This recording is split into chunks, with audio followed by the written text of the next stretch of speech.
Siang yang panas pada tahun 1886. Matahari bersinar dengan teriknya, seakan membakar apa saja yang ada di permukaan bumi. Tak terkecuali, ratusan kuli yang bekerja membuat jembatan di atas Sungai Brantas, tepatnya di Desa Ngujang, Kecamatan Kedungwaru, Tulungagung. Jembatan itu menghubungkan jalur darat Kabupaten Tulungagung dengan Kabupaten Kediri. Mereka bekerja keras. Sebagian membendung sungai terpanjang dan terbesar di Jawa Timur itu. Sebagian lagi mengangkut batu untuk dijadikan pondasi jembatan. Ada juga yang menyiapkan kayu-kayu. Tidak ada yang menganggur. Mata serdadu Belanda terus mengawasi kuli yang semuanya dari golongan pribumi, seakan mata elang yang siap menerkam anak ayam. Moncong senjata selalu terarah ke kuli yang malas. Para pengawas terus memberi semangat kepada para kuli, jangan sampai mereka menjadi sasaran serdadu penjajah Belanda. Dengan rajin bekerja, maka proyek jembatan segera selesai. Jika sudah selesai, para kuli bisa berkumpul lagi dengan keluarga di rumah masing-masing. Di antara para pengawas itu nampak seorang pria berusia 51 tahun, berbiskap lengkap dengan belangkon, juga terselip keris di pinggangnya. Kelihatan gagah sekali. Dialah Raden Mas Muijan Jayengkusumo atau dikenal dengan Jayengkusumo yang menjabat Wedono Srengat di Kabupaten Blitar. Ketika itu, matahari tepat di atas ubun-ubun kepala. Para kuli diistirahatkan. Mereka berteduh di bawah pohon di sekitar lokasi pembangunan jembatan. Nasi yang dibungkus daun pisang atau daun jati siap dilahap. Meski lauk seadanya tak menjadi masalah. Jika sudah makan, mereka leyeh-leyeh sejenak untuk melepaskan penat setelah hampir setengah hari bekerja keras. Saat para kuli sedang makan, terjadi insiden yang bakal mengubah jalan hidup Muijan Jayengkusumo dari seorang Wedono menjadi orang hukuman, diasingkan dari kehidupan ramai. Sambil menyantap makan siang, para kuli asyik bercengkrama. Namun hal itu tidak menyenangkan salah seorang Belanda. Tiba-tiba, si Belanda memasukkan pasir di makanan pekerja. Hal ini diketahui Muijan Jayengkusumo. Lalu, dia pun marah. Seketika, dihunuslah keris Kiai Mesem. Melihat hal itu, si Belanda menjadi ketakutan. Dia mencoba menghindar. Belum sempat keris Kiai Mesem menancap di tubuh Belanda itu, dia terjatuh, terpental.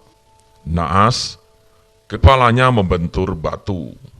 Matilah si penjajah sial itu. Yang pas piket nenggani kuli-kuli dandani kreteg, kuli Jawa wayah laut mangan, segane karo londo disawuri wedi. Apa wong mangan kancane mari rong mari ngoten terus endi. Terus yang preso jaman semanten Wedono kan mboten ngangge celana. bebetan, nyampingan, blangkonan yang kelit keris. Nggih. Dan lajeng dunus nih keris si londone wau sik disuding ngono londone geblak mati. Pemerintah Londo Tulungagung nesu ora wani genten mateni yang Jayeng, ora wani ngukum diguwak teng alas mriki. Kematian pejabat Belanda itu cukup menghebohkan. Seluruh kuli mengerubuti mayatnya. Sementara, serdadu Belanda segera menangkap Muijan Jayengkusumo. Dia dijebloskan ke penjara untuk disidangkan.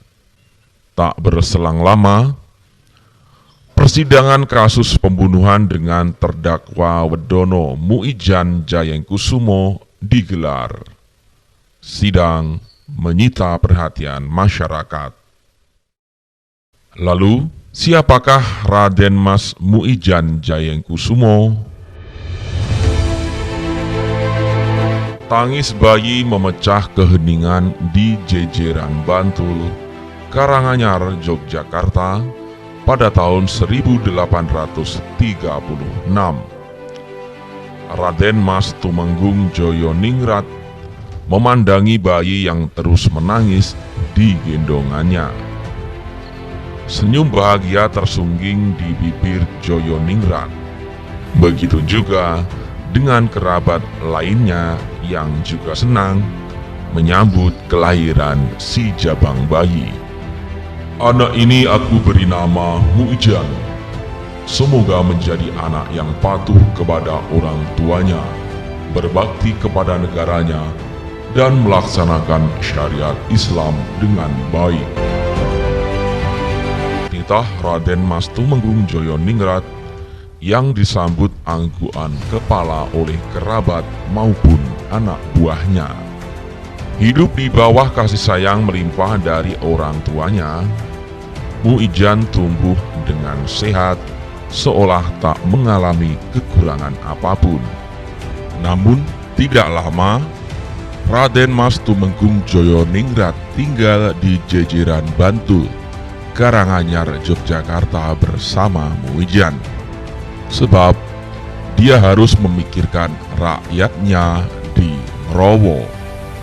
Ya, Raden Mas Tumenggung Joyoningrat merupakan Bupati Ngrowo pada tahun 1831 hingga 1855, menggantikan Raden Mas Tumenggung Pringgodiningrat ayahnya yang memerintah pada tahun 1824 hingga 1830.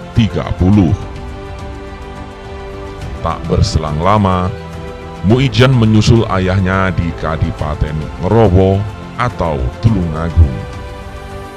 Pendidikan mendapat perhatian khusus Joyoningrat kepada anak-anaknya, termasuk Muijan. Tidak hanya yang berkaitan ilmu umum, tetapi juga pemerintahan, agama, dan budi pekerti. Itulah sebabnya wawasan kebangsaan Muijan sangat luas. Meski hidup sebagai anak bupati, tapi dia benci kepada penjajah Belanda yang dianggapnya menyengsarakan hidup warga pribumi. Memang dalam cengkeraman penjajahan, kondisi pribumi sangat menyedihkan. Kemelaratan terjadi di mana-mana. Nyaris seluruh pribumi buta huruf alias bodoh. Bapak Eyang kan Bupati kelima Tulungagung. Bupati kelima. Di Sarene ten Majan. Sing asmane Raden Mas Tumenggung Joyoningrat. Beruntung Muijan menjadi anak bupati sehingga bisa bersekolah dengan baik. Dia menamatkan Mulu atau sekolah setingkat SMP. Hanya putra pejabat dan pejabat kerajaan yang bisa mengenyam pendidikan setingkat Mulu saat itu. Setelah beranjak dewasa, Muijan bekerja sebagai juru tulis di Brebes, Kabupaten Nganjuk. dia bekerja dengan baik. Seluruh pekerjaan yang dibebankan kepadanya selalu diselesaikan secepat mungkin. Jiwa patriot Muijan tergugah melihat kesewenang-wenangan penjajahan Belanda. Namun, dia tidak bisa berbuat banyak. Jika melawan, tak hanya membahayakan dirinya, juga ayahnya yang menjabat Bupati Ngerowo. Dia pun lantas mengalihkan perjuangannya dengan menyejahterakan petani, yakni dengan membuat bendungan di Desa Pakel, Kecamatan Ngantru. Baginya, pengaturan air sangat diperlukan oleh petani. Jika musim penghujan tiba, jangan sampai sawah-sawah tergenang air. Sebaliknya, jika musim kemarau, kebutuhan tanaman akan air tetap terpenuhi. Selain di Pakel, Muijan juga membangun bendungan di Kasilo Nganjuk dan bendungan Kedung Gapit di Baron Nganjuk. Semua itu diperuntukkan bagi kesejahteraan petani. Seiring pertumbuhan usia, karir Muijan juga meningkat. Dia diangkat sebagai Wedono Srengat di Kabupaten Blitar. Namanya berubah menjadi Jayeng Kusumo. Tak lama kemudian, penjajah Belanda membangun jembatan Ngujang Tulungagung. Di setiap daerah diminta kiriman pekerja untuk menyelesaikan jembatan yang menghubungkan Kediri dengan Tulungagung. Para pejabat kadipaten juga diminta sebagai pengawas pekerja, termasuk Wedono Srengat Jayeng Kusumo. Hukuman buang. Sidang pengadilan pun digelar. Hakim Belanda menolak segala pembelaan yang diajukan Jayeng Kusumo, bahwa alasan tindakannya yang hanya membela kuli yang diperlakukan tak adil oleh salah seorang pejabat Belanda tidak diterima. Juga alasan keris Kiai Mesem belum menancap di tubuh si Belanda, artinya si Belanda itu mati sendiri karena ketakutan yang amat sangat, bukan karena dibunuh Muijan. Vonisnya bukan hukuman penjara. Karena Muijan Jayeng Kusumo merupakan putra mantan Bupati Tulungagung, Raden Mas Tumenggung Joyoningrat, Jayeng Kusumo mendapat hukuman buang ke Tulungagung Selatan. Yang preso zaman semanten Wedono kan mboten ngangge celana. Bebetan, nyampingan, blangkonan yang kelit keris. Dan lajeng dunus nih keris. Si londone wau sik disudene ngono londone geblak mati. Pemerintah Londo Tulungagung nesu ora wani genten mateni yang Jayeng, ora wani ngukum diguwak teng alas mriki. Diselong. Diguwak sing nderekne wong 40. Lo nderek ngoten. Hukuman buang ke Tulungagung Selatan sangatlah berat karena masih berupa hutan Gung Lewang Lewong alias belum tersentuh tangan-tangan manusia. Bahkan, ini merupakan hukuman mati dengan cara halus karena harimau atau binatang hutan lainnya siap memangsa jika lengah. Belum lagi, bakal tidak bertemu manusia. Apalagi usia Muijan Jayeng Kusumo saat itu tidak muda lagi. Ya, sudah 51 tahun. Tapi Muijan Jayengkusumo tidak takut sedikit pun. Berpasrah diri kepada Tuhan, dia siap melaksanakan hukuman buang. Saat itulah sekitar 40 anak buah yang setia menemuinya. Mereka minta agar diperbolehkan mengikuti hukuman itu. Dengan peralatan sederhana, Muijan Jayengkusumo bersama anak buah setianya masuk ke hutan Tulungagung Selatan yang terkenal angker bukan main. Aksi membuka lahan baru pun dilakukan. Menebang pohon di hutan untuk dijadikan hunian dan persawahan. Satu persatu pohon ditebang. Kayu hutan digunakan untuk membangun rumah seadanya. Sisanya untuk membuat api unggun di malam hari, mengusir dinginnya udara malam, plus nyamuk yang haus darah.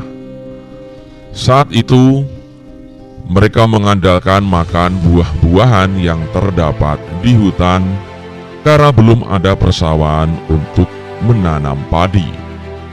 Wak sing derek nih wong 40. Lon derek. Terus akhirnya nyemplung alas niki babat. Kayak bisa. Terus penderek 40 wis nyemplung video kono kabeh. Itu kuliah untuk Juga sesekali memakan daging rusa atau hewan hutan lainnya yang berhasil ditangkap. Aksi menebang pohon hutan bukanlah pekerjaan gampang. Selain peralatan yang sederhana, juga mendapat ancaman binatang rimba yang ganas seperti macan atau ular. Belum lagi makhluk halus yang menguasai hutan, sehingga membuat demit penguasa hutan itu mengamuk. Namun, Muijan Jayengkusumo bersama anak buahnya tak gentar, terus melawan sehingga makhluk halus itu menyerah dan menghindar.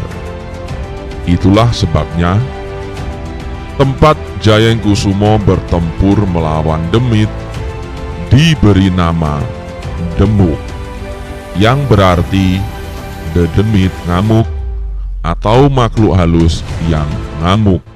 Dan demuk dibabate yang urung ana jenenge biyen. Si alas nggih. Alas dibabat karo yang demit-demit padha ngamuk. Terus dijenengne Desa Demuk.